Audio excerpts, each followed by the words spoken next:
ఇప్పుడు ఒకసారి చూస్తే మొత్తం 1,29,503 కోట్ల రూపాయలు. ఇంకొక పక్క 25 ఏళ్ళు అయితే 62,000 కోట్లు. ఇంకొక పక్క ఇన్వెస్టర్స్ కాన్ఫిడెన్స్ మొత్తం పోయింది.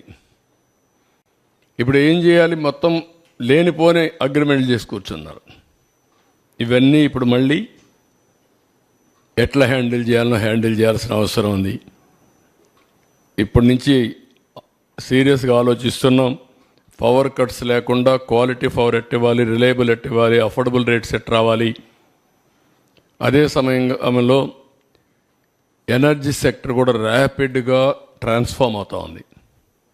చాలా మార్పులు చేర్పులు వస్తున్నాయి, ఊహించిన పరిణామాలు వస్తున్నాయి. ఇవన్నీ కూడా అధ్యయనం చేసుకొని ఏదైతే ఒకప్పుడు 1.0 నేనే పవర్ సెక్టర్ రిఫార్మ్ తీసుకొచ్చాం, సెకండ్ పవర్ సెక్టర్ రిఫార్మ్స్ 2.0 తీసుకొచ్చాం, ఇప్పుడు 3.0 పవర్ సెక్టర్ రిఫార్మ్స్ ఎట్లా ట్రాన్స్ఫార్మ్ చేయాలనో, ఈ సెక్టర్ని ఎట్లా రివైవ్ చేయాలి, రీస్ట్రక్చర్ చేయాలి, రీబిల్డ్ చేయాలి. ఈ మూడు కూడా చేయాల్సిన అవసరం ఉంది. దానికోసం ఆలోచిస్తున్నాం. ఇది బిగ్గెస్ట్ ఎక్సర్సైజ్. నేను అందుకే చాలాసార్లు మీకు చెప్పాను, నా లైఫ్లో ఇలాంటి వ్యవస్థలు విధ్వంసమైన సందర్భం ఎప్పుడూ చూడలేదు. 4వసారి నేను ముఖ్యమంత్రి. 4వసారి ముఖ్యమంత్రి అయిన తర్వాత ఈ సెక్టరే ఒక ఎగ్జాంపుల్. 2014లో 22.5 మిలియన్ యూనిట్లు కరెంటు కొరత ఉంది. దాన్ని 3 నెలలు అధిగమించాను. అక్కడి నుంచి రిఫార్మ్ తీసుకొచ్చి రేట్లు పెంచకుండా నాణ్యమైన కరెంట్ ఇచ్చాం. అంత మునుపు 94-95 దేశమంతా ఉంది ఆ సమస్య, నాకు ఒక్కడికే కాదు. అప్పుడే పవర్ సెక్టర్ రిఫార్మ్స్ తీసుకొచ్చాం. 2004 కంతా పవర్ సర్ప్లస్ అచీవ్ చేశాం. ఈరోజు పరిస్థితి ఏంటంటే అప్పులు కట్టాలి, మళ్ళీ ఈ వ్యవస్థను ఘాట్లో పెట్టాలి, మళ్ళీ ప్రజలకు ఏదైతే హామీ ఇచ్చామో ఆ రిఫార్మ్ తీసుకొచ్చి భారం లేకుండా చేయాల్సిన బాధ్యత ఉంది.